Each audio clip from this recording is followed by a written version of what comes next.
بسم اللہ الرحمن الرحیم عن ابی ہریرہ رضی اللہ تعالی عنہ قال قال رسول اللہ صلی اللہ علیہ وسلم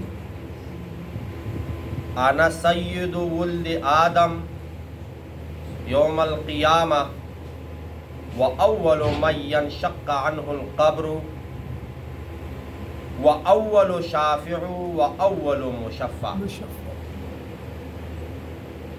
ابو ہریرہ رضی اللہ تعالیٰ عنہ فرماتے ہیں کہ رسول اللہ صلی اللہ علیہ وسلم نے ارشاد فرمایا کہ میں قیامت کے دن تمام اولاد آدم کا سردار ہوں گا۔ تمام آدم کے اولاد یعنی تمام انسانوں کا کیا ہوگا؟ سردار۔ وَأَوَّلُ مَن يَنشَقَّ عَنْهُ الْقَبْرُ، اور پہلا وہ شخص ہوگا کہ جس سے قبر ہٹ جائے گا، پٹ جائے گا، یعنی کھل جائے گا قبر، جس کو شق قبر کہا جاتا ہے۔ جس طرح وہ چاند دو ٹکڑے ہوا تھا نا، اس کو کیا کہتے ہیں؟ شق قمر، یعنی پٹنا، دو حصے ہونا۔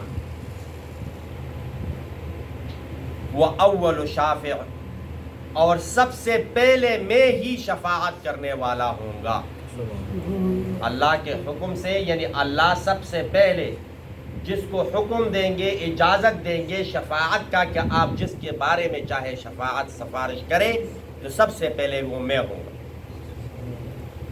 وَأَوَّلُ مُشَفَّعٍ، اور سب سے پہلے جس کی سفارش ہوگی وہ بھی میں ہوں گا۔ سب سے پہلے میری ہی سفارش ہو۔ اب یہ حدیث میں سب سے پہلے، سب سے پہلے، سب سے پہلے، تو ہم کس کے امتی ہیں؟ تو یہ امت بھی سب سے پہلے، سب سے پہلے، سب سے پہلے۔ اب نبی علیہ الصلوۃ والسلام کے بعد اگر کسی نبی نے آنا ہوتا تو قرآن مجید میں ہمیں یہ تو ملتا ہے من قبل من قبل من قبل، یعنی وہ کتابیں جو آپ سے پہلے نازل ہوئی اس پہ ایمان لاؤ، یا ہم ان کتابوں پہ ایمان لاتے ہیں جو آپ سے پہلے نازل ہوئی۔ کبھی بھی یہ نہیں کہا وما ينزل من بعد، جو آپ کے بعد نازل ہوں گی۔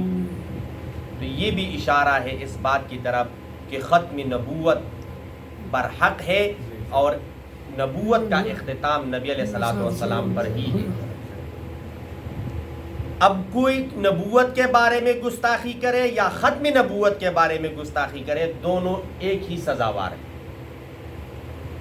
ایک بدبخت جو ہمارے ہی ضلع میں کل گستاخی کی ہے نبی علیہ الصلوۃ والسلام کے شان کے بارے میں، پرچہ بھی کٹ گیا اس کے اوپر، اور جیل میں بھی ہے 295 کے تحت۔